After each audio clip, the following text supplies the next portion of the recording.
Okay. So hello. Hello. Hello. Good to see you. You are bright and shiny. I tell you what. I love your. I just want to say, first of all, I just love your energy, and I think that was what first drew me to stalk your profile right quick. A few weeks ago, you had a thread going in the main group, and my wife was telling me about it, and I took a sneak peek in and loved the way that you were steering the conversation.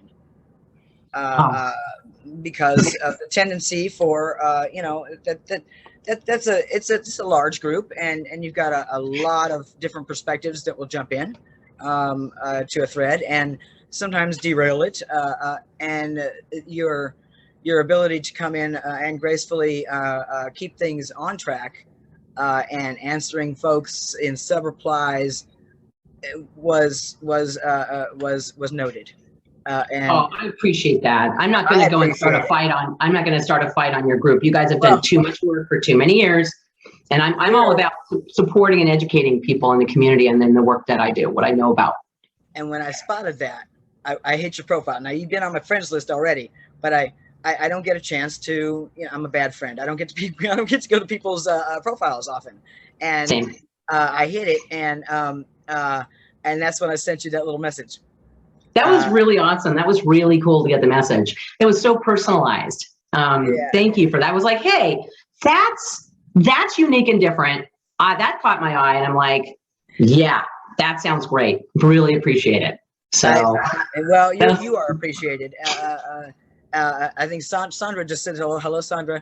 Sandra was somebody else who caught my eye some years back, and that's I talked her into joining our team. So she's our quiet in the background moderator who handles post approvals and whatnot. And hello and thank you. She resisted for a few years, and I promoted her to an admin so that I want her time there and her work to be recognized and respected. Awesome. Appreciate her so much. Now, again, I know a lot of your guys' history with this outreach and the forum that you're doing, and I knew you guys way years before that. I knew of you. We're on the same website for the community, one website that was community oriented. Yeah. So, and you guys have been doing this for years, and the way you do it, and just the style you have about it, and how open you are about it, and how it's a kind, safe space. And I have just appreciated it so much. I've been on the forum for years, Butch Femme, with you guys, and it's a wonderful place to be for people in the community. So thank you so much for offering that. And when I did start the dialogue that I started, if I'm starting something in there I know about, I'm not going to judge people, and I'm not going to argue. I'm just there to share what I have found through my research and experience, and just kind of like help educate people on it if they're wanting that. And if other people feel differently, then they have their right to, and that's just fine. But I picked up on the aspect of educator from you, and there's some folks who are in that role who don't have the patience for it, and you can tell that after so many years they're a little worn out and have a tendency to not respond the way that they might have when their enthusiasm for being an educator in the beginning was there. And good point. I can tell when people are just a bit worn out, and so I want you first, if you would. Well, I guess I should do this for those who don't know me. My name is Daywalker, Daywalker Burill, Burill, #Bearded Butch, and I am the owner and admin of the Butch Femme main group and its affiliates on the Facebook. And I've got my own personal ventures of art and a book or two.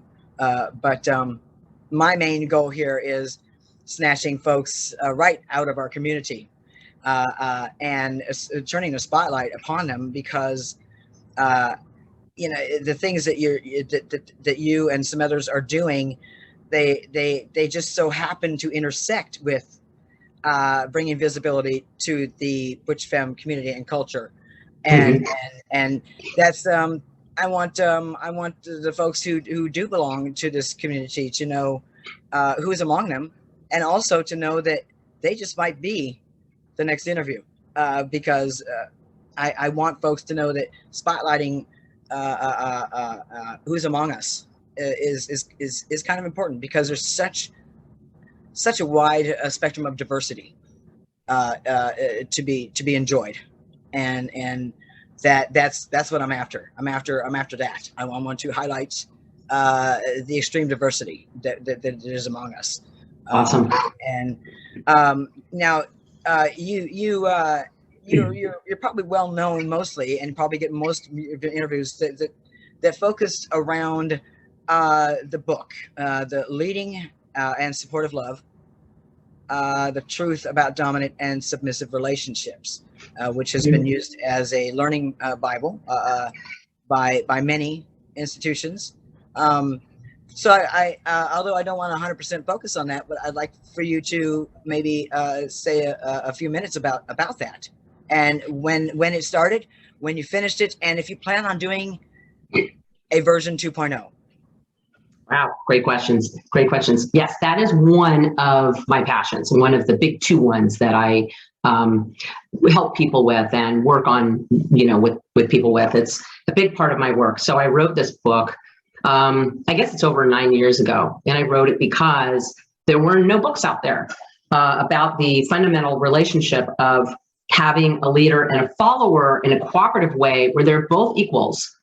Consensual, yes. 100%, but not like someone thinking they're lower than someone else, or not someone doing it for religious beliefs or because they were oppressed, or any of that. These two people that come in to these two roles that are both powerful, but basically it's their relationship orientation. So it's not what someone's pushed them to do, but it's what they want. It's what they like. A lot of those partners say, well, I thought everyone was like that. No, but a lot of us are, a ton of us. And so it was there was no book about that unless it was about a certain kind of lifestyle and about like kink or religion. And so I thought, well, that leaves a lot of people out now, doesn't it? So I thought, okay, well, what about the people who are vanilla, who live like that, which a lot of my clients are? What about the people who are really into alternative lifestyles, maybe 2 or 3 different ones, and they don't know about the actual relationship? They know about the play part, but not the relationship itself. People don't understand that this is a different animal than a non-DS relationship. Like the term power exchange, just that term is interpreted so many different ways. It is, and by me, it's interpreted as something that I actually don't use, and I don't think you'll even see that in my book. And I appreciate people that use it, and I respect the fact that they do. A lot of people run their businesses off of it and have books about it, and they say it resonates with them. But the reason that I don't use it, well, there's a couple of reasons. Number one, that it was first used with the suggestion that the submissive partner, not submissive person, submissive partner, was giving over their power in some way. Was giving their power to somebody in exchange for being, dominated. And so that was what a lot of people's understanding was. And it's led to a lot of abuse. It's led to a lot of mistreatment. It's led to a lot of dysfunction. Also, other families, my family members, loved ones, friends, therapists, how are they going to understand that power exchange thing? Power exchange. With your power? What does that have to do with your power? I believe that both partners, when they come into this relationship, they come in and they come into their own power within this relationship. And it's just as much of a power exchange as any other relationship or transaction, such as buying a cup of coffee. So to me, every relationship is a power exchange. So why are we calling this a power exchange? Because it was suggested that someone gives their power up. I don't believe in that, and I don't. I think it's harmful in some ways. That's my opinion, and so I don't use the term at all. I absolutely don't. This is the book. If anybody wants to know how it looks. I'm so glad. Okay, thank you for popping that up there. Looks like. Yeah, and so I don't even use power exchange. I don't talk about kink or sex or religion in there. This is the foundational relationship. If it's your relationship orientation, I strongly suggest reading the book. So some people have given it to their therapists. There have been a lot of educators who've used it for their presentations. I have people that come to me about it all the time that have learned about themselves and their relationships. People learn they're in the wrong relationships by reading this book. So it's a big deal. It's just that there's not a lot of people that are wanting to take the time and an investment of their bandwidth to learn about how DS relationships are different than other relationships. So there's a lot of problems that come from that, especially somebody who thinks they're a leader, but they're not. They're just going to say, hey, you do what I want you to do. Right. It's not someone who's a top in the bedroom. It doesn't mean they're dominant. From what I've seen, most butches are not dominant. Most are not. They're almost expected to be, and it's almost assumed. And that bothers me because it's actually more rare than people think that they are on that side of the spectrum. Yes. More often they're along the spectrum or on the other end, and that's not honored. There are a couple of subsets within our community, and like the Stone Identity community. Yes. And the other is OFOS, Old Fashioned Old School. Mm-hmm. And what I find there's a lot of similarities with the foundation of teachings with this book to this particular exchange of dynamic, and it's they experienced they partitioned off actually from the mainstream Butch Femme community because wave number 14,136 of feminists come through, and the wave directed some attention towards that dynamic as oppressive and whatnot. And so I've actually done a panel or two, and we're going to do another one for these folks who want to say they want to have their say, and their thing is, this is consensual. If I want to bake cookies in the kitchen and make dinner for my partner before they get home, bring them their pipe and bring them their paper and put their slippers by their, this is something I enjoy. It fulfills me, and there shouldn't be any shunning of this kind of dynamic, and there was.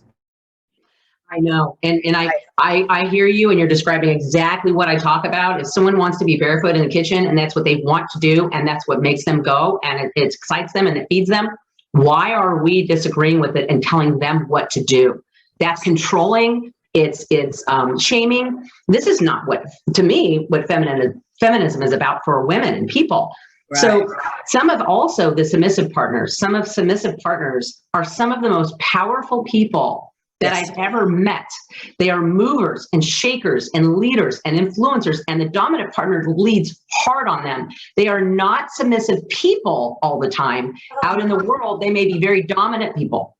So they're submissive partners.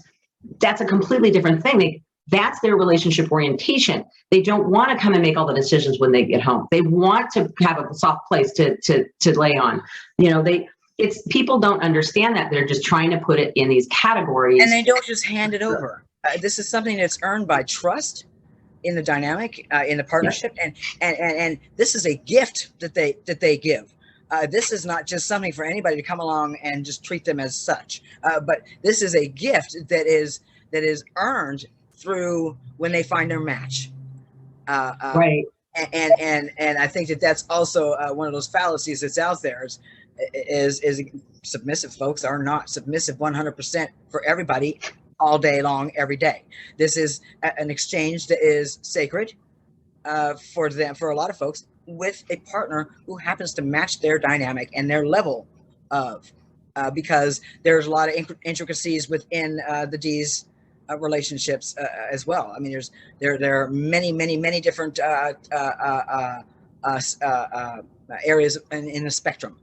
100%. And both of them are serving each other, and people don't get that. So when they come across someone saying they're just first dating / vetting, and they're saying, okay, well, I want you to do this for me, or I'm this and that, and I'm going to control you, or I'm going to dominate. That's a bunch of crap. That's not a dominant. That's not someone who understands. Dominant. That's an armchair. Right. A dominant is, how do I serve you? How do I help you and help your life get better? How do I help make you happy and give you what you need? How do we do this? Let's talk about it. Let's work on it. So it's completely different than what a lot of people would think, unless you are one of those partners and you're just, again, it's a relationship orientation. It doesn't mean you're a dominant person. It doesn't mean you're a submissive person. You may be, but it doesn't mean you are. And like I said, some of those powerful people I know are submissive partners, They're not submissive people, and submissive people who are submissive partners are powerful as well. I've learned more about this relationship and about relationships from submissive partners than any other resource in my life. And I'm a dominant.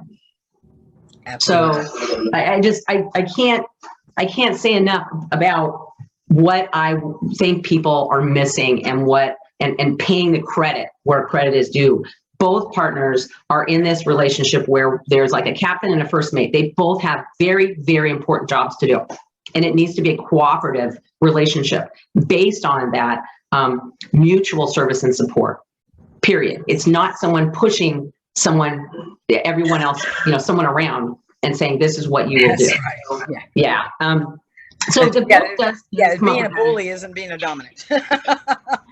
You know what it is? I love that you say that, because what I like to say is that one of the biggest problems in DS or in these kind of relationships is when a submissive partner gets into it and they find someone who seems confident and they know what they want and everything, and they get into this relationship with them and they may have kids and they build a future and they do all this, and it kind of goes to crap because the person that they thought was a dominant leader isn't leading, number one. Number two is just pushing and bossing them around. And then what happens is the submissive partner ends up having to take over the dominance role as well, to take over the leadership, which they did not sign up for, they did not want. And they find out after years' time, sometimes 20, 30 years, a couple of years, 3 years, it's long enough. They find out this person wasn't a dominant, they're domineering and selfish. They weren't a dominant. So that's where you really want to look at is, are they just this person that's just really selfish and domineering, or are they a true dominant? Yeah, so I feel like the leadership is for the good of the household in general, and for for the family unit. I mean, if there's poly involved, whatnot, doesn't matter. If somebody is taking that role, then what they should be thinking at all times about the entire family unit and what's good for them, and leading that way, and not leading from what they just think, this is my opinion, this is how I think, and that tends to involve the ego and being given the position of and title of dominant sometimes does affect the ego.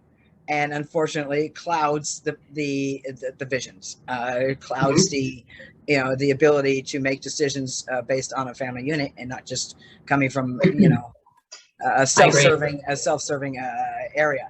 And we all have that self-serving area, Sure, but it should be limited to what affects ourselves. 100%. That's where the dominant needs to say, and I work with a lot of people that are poly. The dominant needs to say, okay, this isn't about me. This isn't all about me. This is about everybody else and how it affects everyone else. I need to consider that.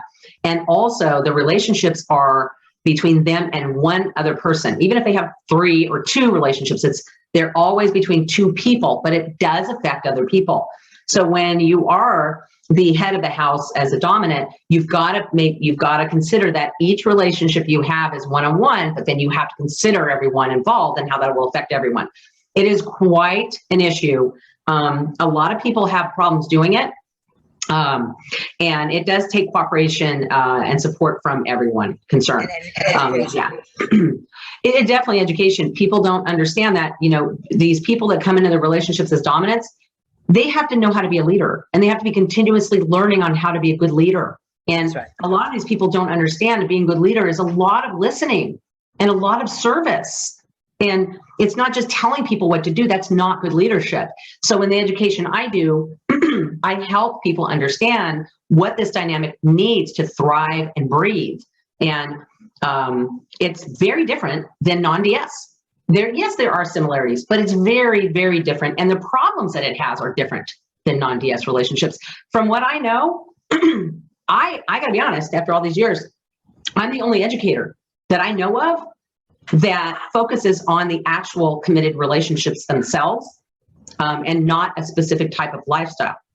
I'm the only one that I know of in the world who does this. And other people could say, no, I've gone to conventions and there's MS, conferences, master slave, and there's Daywalker. I'm like, but that's a certain type of relationship. That's a certain genre. That's a certain lifestyle. I get it because I'm MS. I get it. But if you're just teaching on that, there's a lot of people that can't relate to it. So I'm the only one that I know of that's and unfortunately, they then take the D's and relate it directly to the BDSM and the kink and whatnot, and that kind of correlation. It's almost as bad as when somebody continues to try and connect gender and sexuality identity. Yes, like they're complete different worlds. They are not connected, and so yeah, the base. Now let me ask you something. It's been what, 9 years since the publication, yes. and so I'm sure you've gotten tons of feedback and whatnot, and will and things, things in the world change. Will you be doing a 2.0 version? Well, the way I look at it is this. I have a community already of people that come in. It's a free community. I have a course called The Path of the Submissive Partner. So I have those two plus the book. I have a lot of free videos out there that are educating people on this. As far as the book, I did want to put out a 10th anniversary edition. And I fully planned on doing that, but I'm discouraged by, there's a ton of great kink educators out there. Don't get me wrong. I respect many of them, and I do refer people to them. And I do some of that education with my clients. But what do you want? What's more important? The education on play and kink, or the education on the actual relationship itself that goes beyond kink in many ways? And what happens when the kink shuts down or gets paused, or people can't do it anymore or aren't interested? You still have the DS relationship, and that just goes through the entirety, the rest of the relationship. So which really is your priority is what I ask people. What I have found is that people's priority for the most part is more on the kink and play education than the actual relationship. So it's made me reconsider how much effort I'm putting into this, because I feel that there are people listening, but there are a lot of people that just aren't hearing this. So I kind of pulled back on that a little bit, thinking, you know what? It's very possible that the ones that are lost looking for the most education are the ones who are involved in the kink. And it's that right there shows, if you're getting a lot of people who are saying, I could use this, I could use it. Well, that's the voice right there. That's the voice that says the ones that are most lost looking for the education are the ones involved in this area, in this particular area. So while that might be the predominant voice speaking up saying we need this, that's the voice that says they need the most help. But that, you know what? That doesn't mean that you are required to be the one. Right. But I want to get this out. I've been trying to get this out for years, and I've had tens of thousands of readers. Like, I've had a bunch of readers, which is great. But people doing more to take courses, to work with someone, to be a part of a community, like, there's not that many people that are doing that, which is really unfortunate, because there's a ton of people doing the kink part.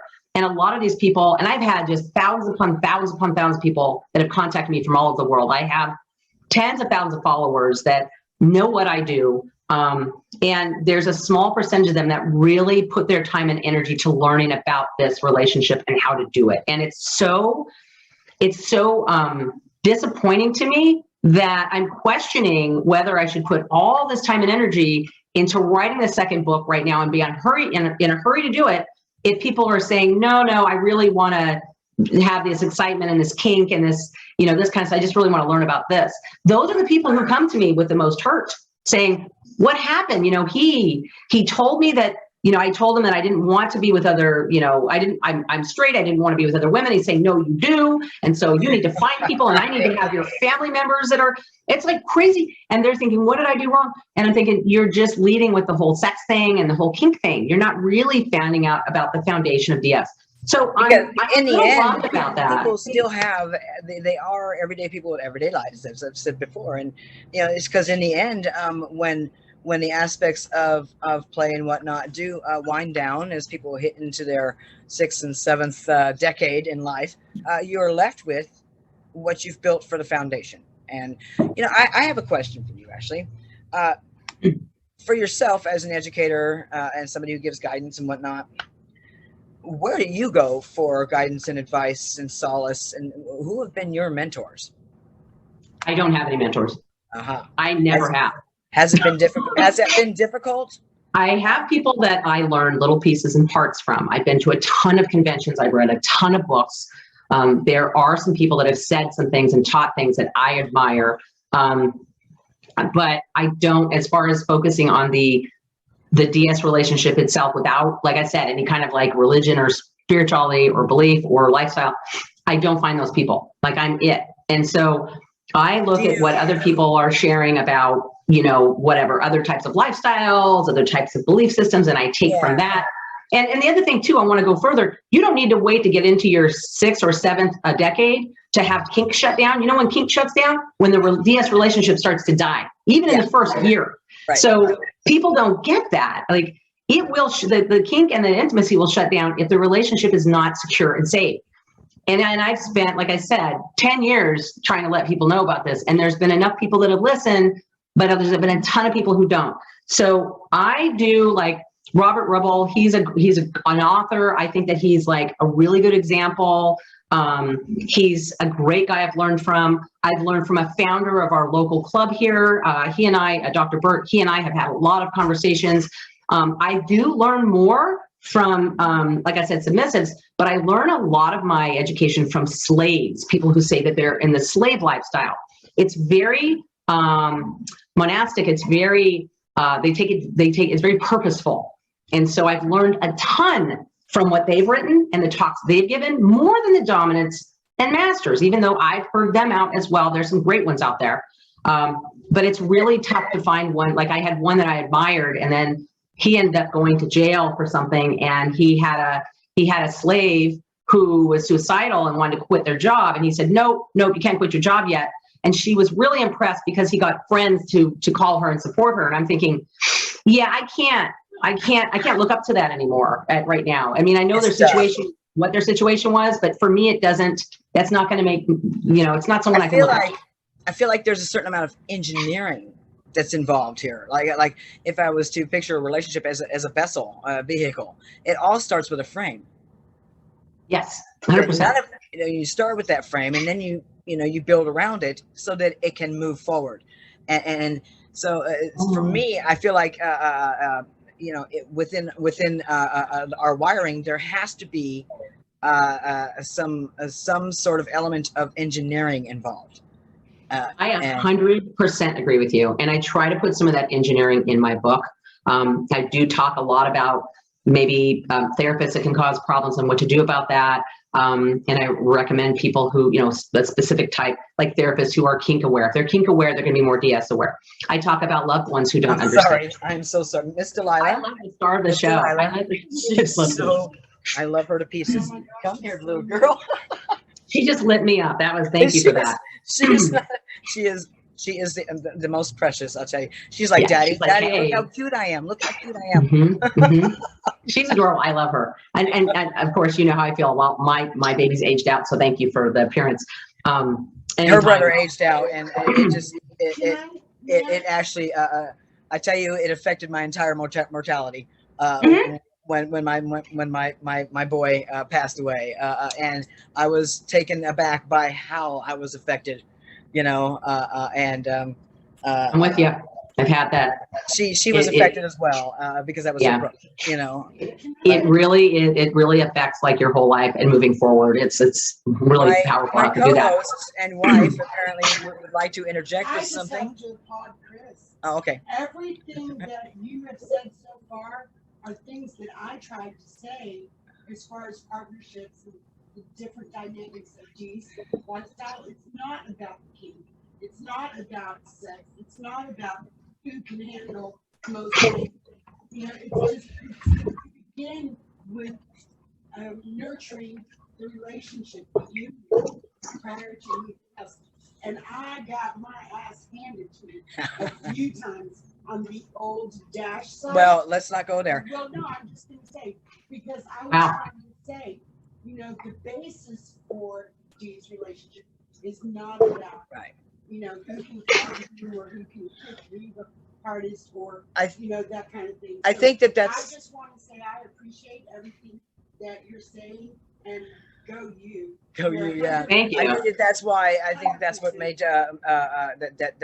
catapulted your book probably above many others out there, was that it did come from a foundation of engineering, engineering first. So now, Yes. what I want to do is, you also host. Well, you're a Reiki master, yes.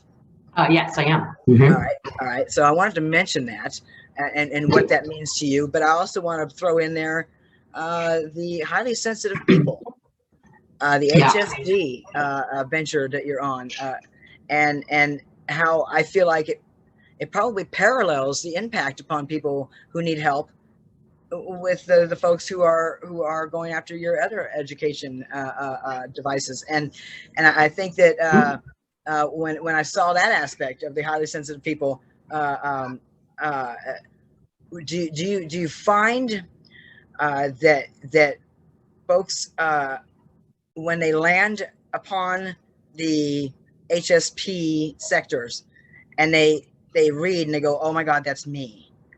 Do you find that people really disclose a lot about their private selves that they may not with others once they've found somebody who understands their HSP tendencies?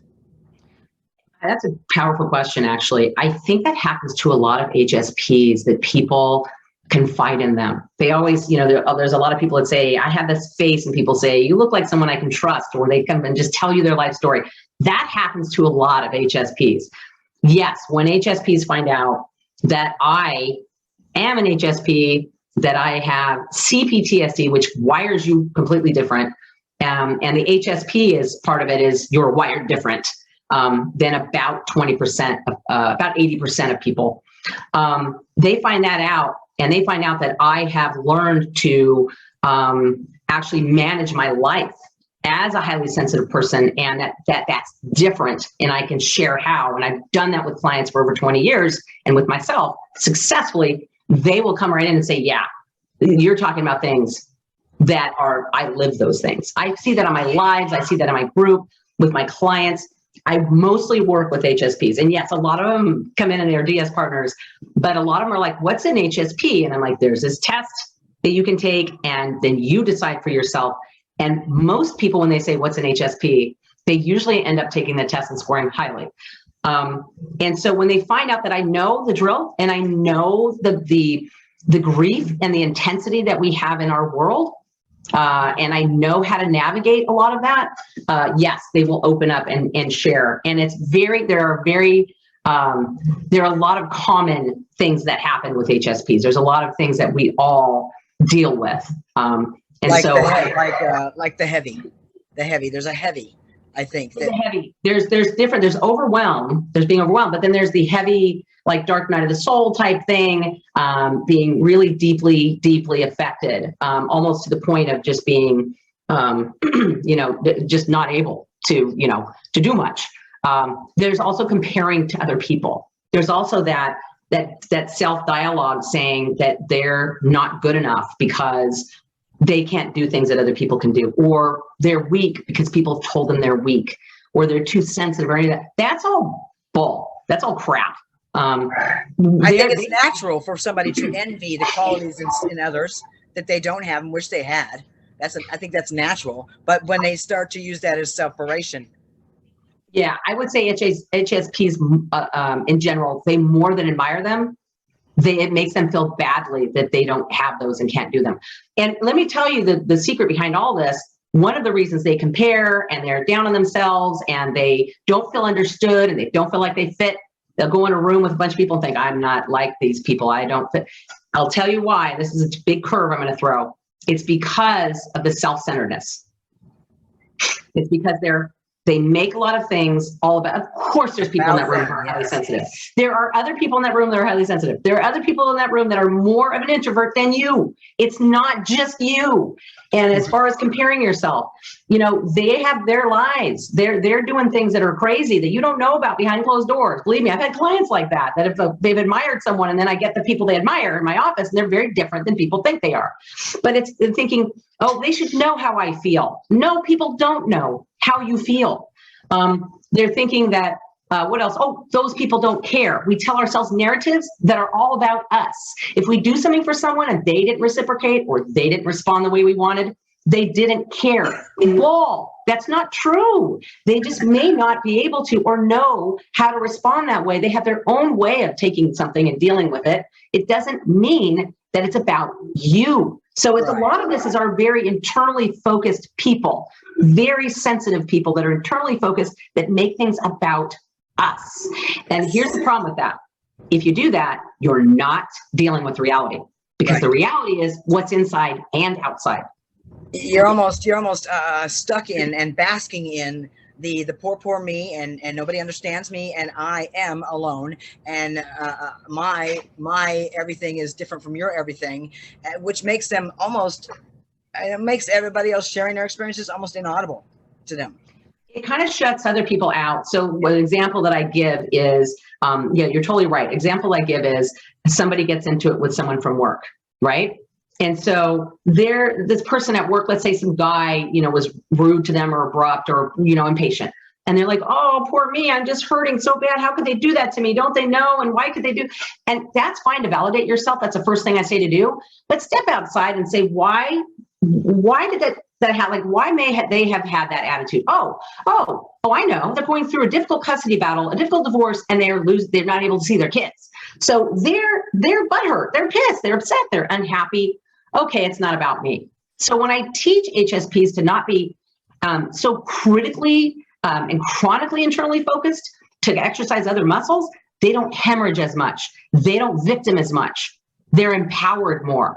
I want to give a shout out real quick to Alonda's Lake, because they have a podcast, and we began some dialogue on there. It was my first time, being a guest on a podcast, and it was about how to talk to one another again, but the why, ask why, and part of that was you've got to be able to sit and ask yourself why first. Yes, and you've got to get some answers, and that particular aspect of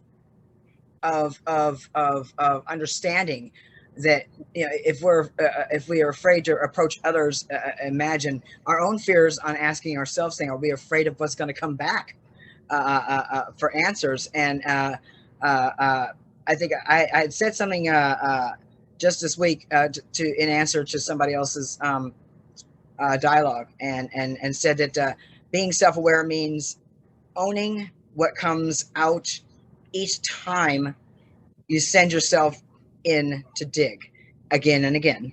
So introspective, and that the trick is to accept what we discovered on the inside without having to look at it from an outside perspective to believe in it, and that knowing our own power often roots from our weakest vines means we never stopped reaching for them. Yes, that's some shadow work there.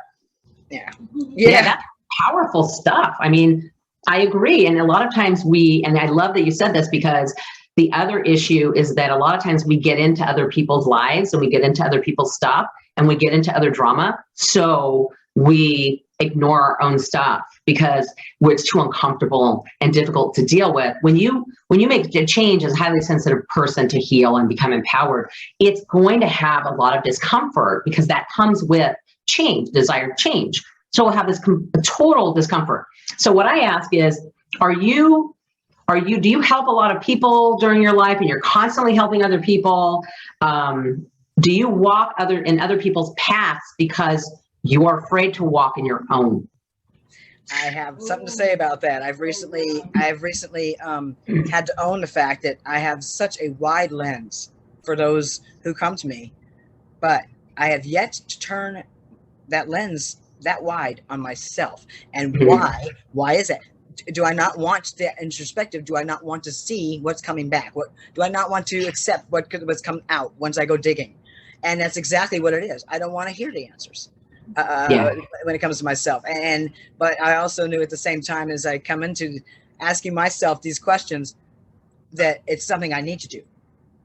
Yes, it's actually unhealthy. I need to offer myself the same benefit of that wide lens, no matter what I come back with, because that is going to be, I think, if anything, it'll be beneficial, not just to myself, but to anybody else who comes to me going forward with whatever in my messenger, being able to offer myself that same lens I've not given myself the benefit of. And so this is something that, at age, you're the same age as me, 56, that, there are areas where, I'm this all wisdom thing. And then other areas where I'm just a baby on a brand new planet. Sure. And that balance keeps me very humble because I'm very, very self-aware of it. That's very authentic. I have a lot to learn in certain areas. And I think I'm just now realizing that some of that is going to have to come from the inside where I haven't really done a lot of digging. It's scary, but that's really powerful what you're realizing. A lot of people don't even face and get that far. It is scary, but I agree with you. The more you do that, the more you're better for you and the world. 100%. And I've done the same. The things I'm saying that HSPs do, I've done the same stuff many, many times, and been an enabler, been codependent, been an addict. I have serious addictions that affected my life. And HSPs hurt people too, even if they're not yelling or being abusive. Sometimes they're ignoring and avoiding. That's hurtful. It's painful to other people. Passive aggressive stuff is painful. So if we're owning our own stuff, the more that we are, the more we can make these changes and do our healing. It is scary. It's unfamiliar. But it's so healthy. And I realized I was more unhealthy when I wasn't doing that, like body, mind, and spirit more unhealthy. And the more I did it, the more I saw ways for myself and was able to make myself healthier in all those ways. And it changes everything. It just does. And I continue to do the work. Everybody continues to do the work. We all get overwhelmed. We all have those sandy days with lots of overwhelming sand. We all have we all question ourselves. We have a lot of, we're very conscientious people and we question ourselves. But the one word I have for people is balance. Are we doing way too much for other people? Are we going without? And especially as women, or especially in this community, or especially as Butches, we've had to overcompensate to feel like, or be treated like we were legitimate at all.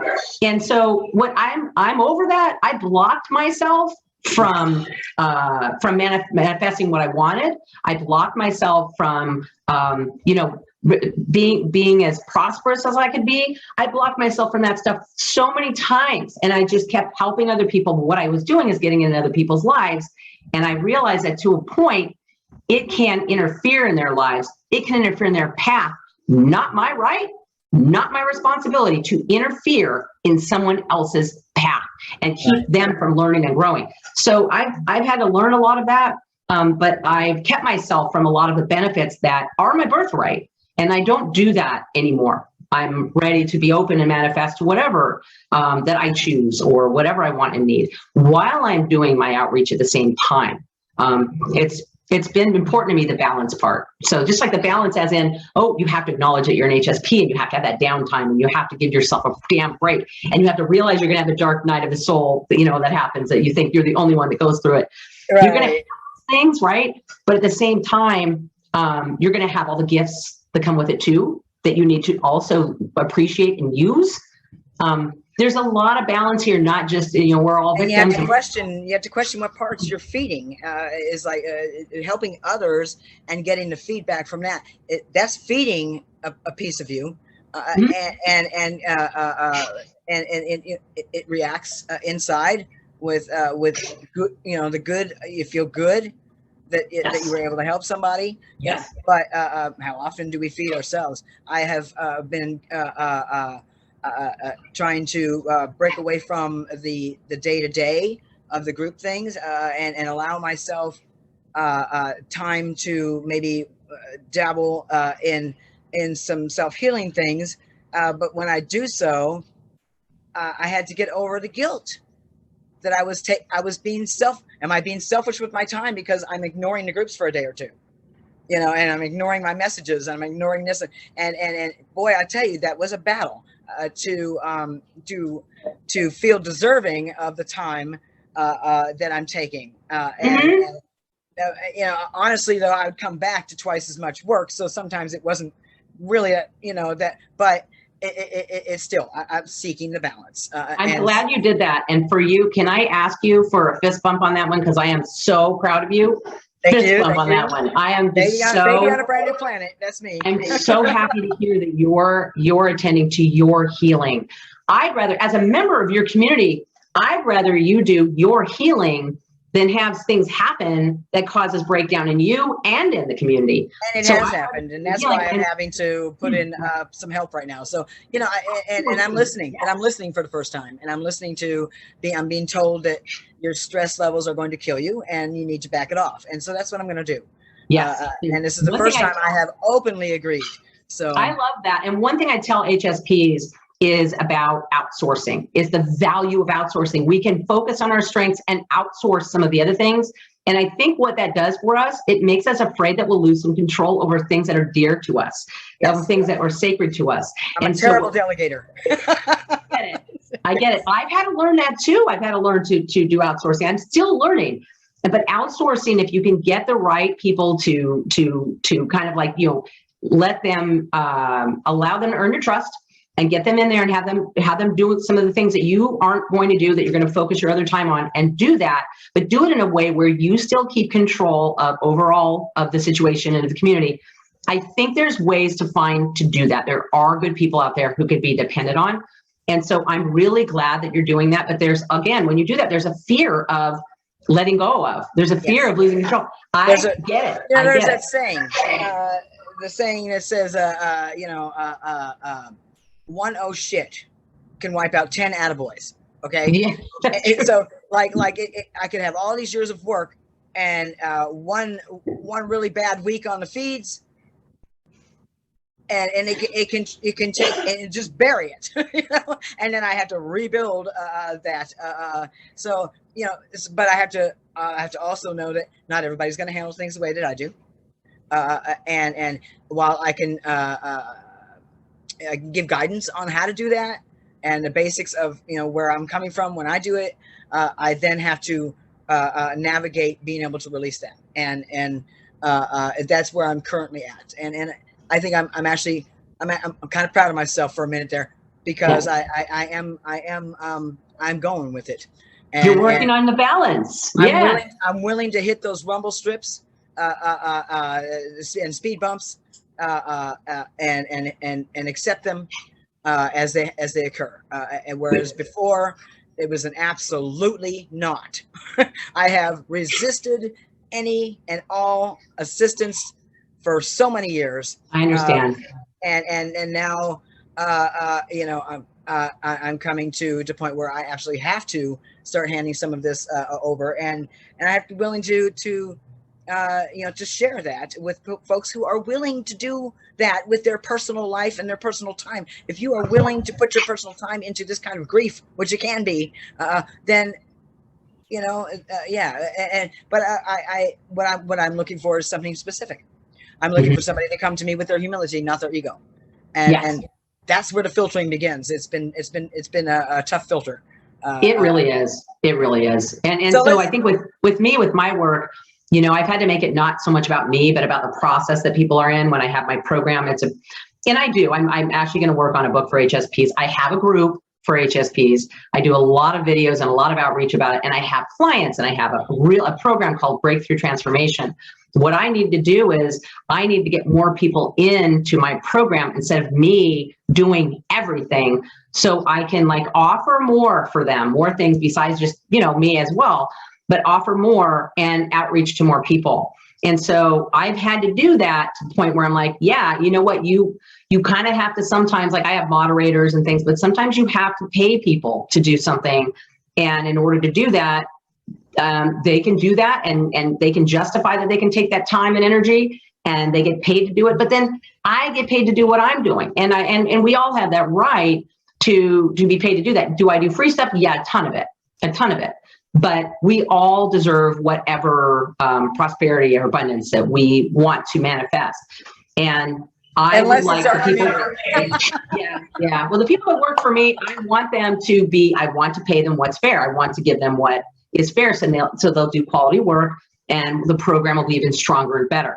but then I started out as somebody who was in this little office charging the minimum amount to clients, even ones that were millionaires, the minimum amount for years. And I was undervaluing myself, which wasn't helping anyone. Now I'm outreaching to more people, and people are paying for it. They're investing in it. Just like I invested in my training, in my education, in my experience, they're investing in it. And I think it's great. I think that people have a lot of growth when they invest. So there's a lot of beliefs that we have to deal with when we're working on balance. There's a lot of old beliefs that need to be kicked to the curb or reorganized. And so I like the process, but it's growing pains, right? It has a lot to do with growing pains. I'm glad you're working on that balance. I'm excited for you about that. I think that I wish everyone would focus on more balance in their life, but I can imagine what it can do to you when things go wrong with, the community, and something happens and something super negative. It's easy to absorb that like a sponge. And I've gotten harder over the years. And so it's, where something may have affected me for months, I can be over it before my head hits the pillow at night. And it's a damn shame that some of my groovy was broken, but my groovy is still there. So that was another balance. I have a couple of questions that are gonna do. This is the layers that I want to get behind, some layers there of you. And so if I were to hand you a camera and send you off for the day with it, what would you bring me back? Where would you go with that camera to show what would be the first thing you'd want to go photograph and be your subjects? And what would you bring back? I'm careful about going in and running around in the world right now. I'm super careful about it. And I don't have any pets, but that would be the first thing I would spotlight, would be the pets that I've had. But really, realistically, I think I would spotlight the glorious mountains that I'm living in the shadow of here. I think that I would. There are so many textures and shapes to them. And I would probably take somebody on a walk that I take almost every day. I would probably take the camera for that. And maybe being a little goofy, maybe myself on a live playing the hang drum. Well, I get on TikTok live and then play the hang drum, and I do ASMR. So I would probably show those kind of things to start with. It's not too deep layered, but it kind of goes, beyond in some ways. But that's probably some of the things that I would do. That's it. Yeah. Well, that still shows many layers. So now you and I, we talked about for just a moment. I brought up music, and the reaction between yourself and your assistant over there was so parallel to it was like listening to my wife go, "Oh God, don't even get them started." Okay. I am a connoisseur of. I was originally part of the WinMX and Sherazov people. I was a pirate. I'll admit it, and a lover of many different types of music. But I'm also very selfish, and I always wanted to be a radio station when I grew up because, and I built a fascination for mashups that were well done. I would download 50 of them and maybe only keep 2. I wanted, so my playlists are very extensive. And they're scattered throughout different hard drives. I've kept every hard drive I've ever had from every computer I still have, because it seems like each time I lose music inside. And my one day I'll get to this thing is to pull those hard drives and pull the music off of every one of them. I can even hone in on when I do a transfer. Where is my Carly Simon? Where is this? Where is that? I'm missing music, and it's stuck in the old hard drive, So, do you play instruments as well? I do play the Native American flute, and I do play the hang drum somewhat. Got used to it. I used to play a little guitar. I can play some things. What is the hang drum? The hang drum is some people call it a hang drum or a tongue drum, and it is. Do you want to bring that to me? I just bought a little one, but there's ones that you can actually do with your hand. Okay. I've wanted one for like 10 years of those ones. And I bought a small one, and I thought, I'll just take that and kind of play with it a little bit. So we got it just to like relax, but I have 3 Native American flutes. One was made for me, and I enjoy that. I don't play music as much. I think I enjoy music more. Thank you. Appreciate that, my assistant. Now, is Native American part of your heritage, or just you're a fan of? I'm a fan of it. It's not so much my heritage, but yeah, when I actually moved from Southern California, I moved to Arizona, and I soaked up a lot of the music here and a lot of culture. Yeah. And so the Native American flute just resonated with me. I would sit in Sedona and play it, just playing with, just for the heck of it. And people would be like, wow, I love what you're playing. And I'm like, I'm just doing a thing. I'm just making it up. Improv. Play it. It's very peaceful. I like it. This is the hang drum. Wow. This is a small one. You can play this with things that you have, like you could put things on your fingers to play it, little rubber things on your fingers. But I like it. It just relaxes us when we play it a little bit. But both of those, I'm not such a musician though. I do have a rich history in music. I grew up with my mother playing music like almost 24 hours a day. And I really, I had some songs I fixated on when I was young. And I remember one day staying home, and there's one song that I loved. I love Pink Floyd, Another Brick in the Wall. But I was going between that, and I was going between Tusk by Fleetwood Mac. For some reason, I was just really fixated on that, right? And my mother had gone to see them in concert with the USC band playing there at the Forum in LA, and she had a bad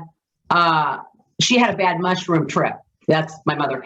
And so I knew about that, and I'm like listening to this in headphones, and I'm home alone, and I took the day off school or something. I'm listening to this song playing loud. I'm turning it up, and I'm hearing it. And all of a sudden I got up and I took the earphones off, and I went and I looked out the window, and we live on a corner. There was this weird little bus, like a flat bus, and it was gold and maroon, sitting right outside my house, right next to my house, like 15 feet from my house.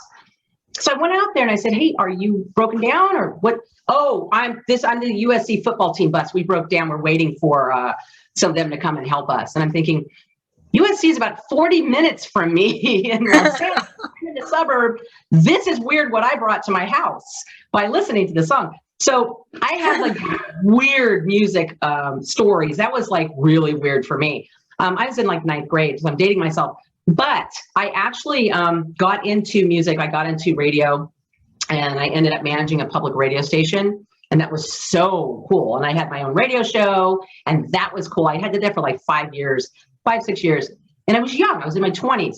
And I trained people on the radio, and I promoted bands, and then I started managing a couple bands for fun. And it was just lovely. It was just amazing. And so then I taught people how to DJ when we were there, just for fun. It's always been fun for me. But the radio station was cool. I kind of gave up a job in the record industry with Arista Records because I didn't want to lose my radio station. So what happened one day was somebody said, hey, MTV is giving away a radio station.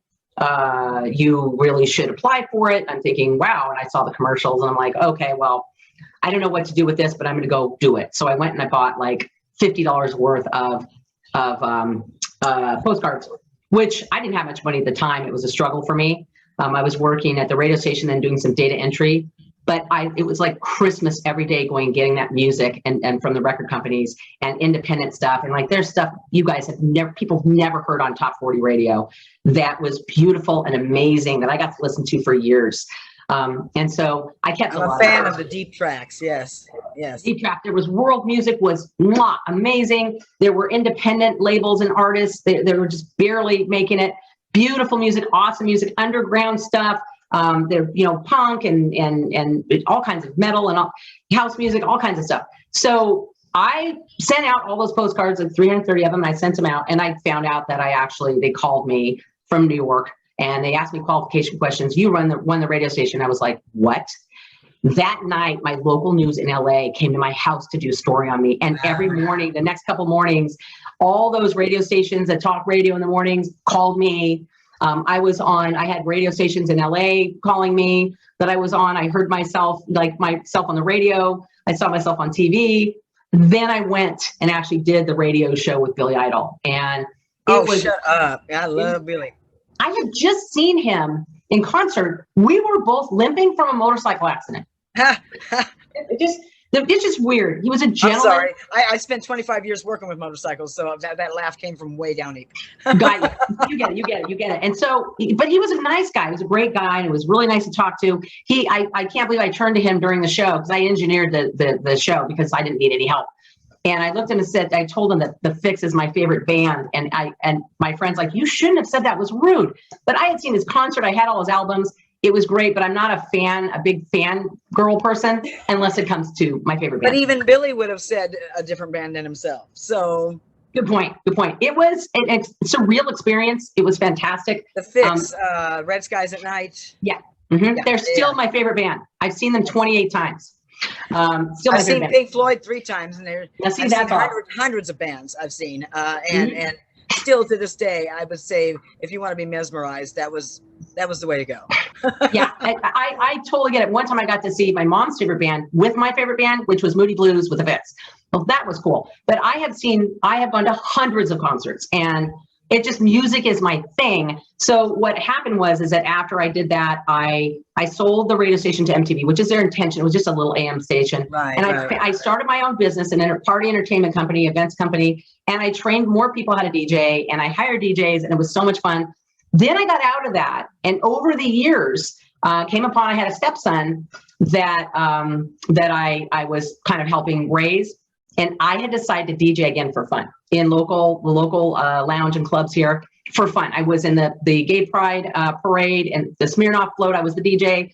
It was a blast. And I had 8 weeks to get all the equipment and all the programs on the computer and all that stuff in order to be able to DJ. I had 8 weeks to learn it and get that all together. So I thought, well, I've got a library of 30,000 songs on my computer. I've got like 8 iPods. I've got hundreds of CDs. Like I've got a ton of music. I needed to download more. I downloaded hundreds and hundreds of songs. So I did well as a DJ for a while. I did it for fun. I had just put out my book, had my own practice, and had a large family. And when I stopped after a little small amount of time, it was such a blast and so much fun. It's great having people dance in front of you and just say how much they love what you're doing. And are you from the East Coast? No, I'm from the West Coast. We love you anyway. It's just instant awesome energy to be up there and have that full floor, right? And so I taught my stepson how to DJ. And he became a DJ through college and just had a blast. So this is like reached out, even though my outreach isn't about music, it runs through me. When I wrote my book, I listened to music. When I work, I listen to music unless I have clients. Here's a question for you. Mm-hmm. As a fellow, probably the same level of music lover, have you ever put together in your head or the idea of when you pass during your services? Do you have a specific playlist you want to lock people in and make them listen to? Yeah. Have you ever thought about putting one of those together? Yes, I have. I've told my partners over the years, hey, you need to play this. You need to play these songs when I've moved on. And it's interesting because it's changed a little bit. It's changed a little bit. But I actually do. And I think, well, some of those songs could be a little depressing or morbid, but music is my therapy. Music is life for me. And when I respire it, I have to have it. Yeah. I have to have long music sessions to like air. It's about your nervous system, and it's about your mental, physical, spiritual. It's everything. 2 things I need really bad besides the people I love in my life is music and water. And so I need to have that. So I actually go in the pool with a small iPod with water. It's waterproof. Water in my ears under that water. When I'm under that water and I have that music, I'm free and safe more than anywhere else. So I absolutely love that. And yes, I do have some songs I've asked them to play when I pass, but I have to reconsider because some of them may be a little morose. It's a little tough. It would make it worse on people, I guess. But yeah. So I've had to reconsider having a service that has a lot of people at it too. They can't all be as fun as Flip Fantasia, right? Oh yeah, no, they can't. No, not at all. But I do appreciate that anyone with a huge love of music, I've got to have it. I get up and I have to put it on. And that's the thing. I love it. So it's great to talk about the love of music. It's one of the things that I've used as an HSP that's helped me more than a really. I had to separate myself and go out to old shed out there to do so at times, because my wife's eyebrows will just break right before my very eyes. I've seen that. I've heard it. They will break because she, she can only handle so much of it, and God bless her just for handling so much of me. So, I think I was able to get a lot out of you that encompassed some layers, and that was my whole point. Great talking. Pulling that forward. So I appreciate you giving me time in your schedule, which I know is damn well packed. Thank you. And I appreciate you a lot, and both of you, for what you do. Absolutely. And I have for many years. So, well, thank you. Thank you. We're going to keep doing it as long as we can. I just have to take a break for a little bit. So, Sounds good. Yeah, we all should do that. We all have to do that once in a while. Just take a break here and there. It's super healthy. So, but it's been great. It's been a lot of fun. And I'm glad to have been here. And I'm going to want you to, when you get a chance, please just in my messenger, if you could send me a link to the group for HSP, links to your stuff. Cool. Because when I put this together at the end, the title cards at the end, I should like to share all of those links. Fantastic. I will absolutely do that. And there's some really helpful stuff in there that people can just download for free, and just takes a few minutes, and it really helps. And there's other stuff that tell people things that maybe they didn't, it'll share things that maybe they didn't realize. And so yes, I'll be happy to send those to you. Absolutely. You bet. Thank you. And please remember that our feeds do allow self-promotion. So when you're feeling it once in a while, you might remember, feel free to drop in a link to your shit, Thank you very much. I appreciate that. I try not to take advantage too much of that, but thank you. I appreciate it very much. Once a week is all. We just ask people keep it once a week. And that's so cool. You guys are awesome. We have not suffered the fate of a spammy feed for it. So right on. So what is your, that's great because people support what you're doing. What is your, do you have like a PayPal or Venmo or Cash App so people can help support what you're doing? I do not. And mostly because, our community isn't always welcoming of that, but I recognize them and I know them well enough to know that. However, I do have my art, which is filling the hallways and my shed out there, and we're about to start the stages of covering them all in acrylic resin and putting them all up for sale. That will be where I need the support. Cool. So very cool. My art page is Daywalker, Artist of the Fluorescence, and awesome. Hopefully over the next month we'll see at least I've probably got 30 pieces that need to be uploaded, awesome. And they're all blacklight reactive, and so videos have to be done to show that property. Very cool. Each one has a song. Wow. I know. Wow. And Tusk is actually a selection from one of my pieces, by the way. What? So yeah. So yeah, that'll be the way to support me is in exchange. You will get a piece of everlasting art. Yeah. Cool. Awesome. I'm glad. Well, you guys have a great rest of your day. It was wonderful talking with you again. And maybe. Yeah. Well, I'm going to end it here, and we're going to, I will have it uploaded in a hippie minute, which means in the next two days. Perfect. Perfect. All right. You guys take care and talk soon.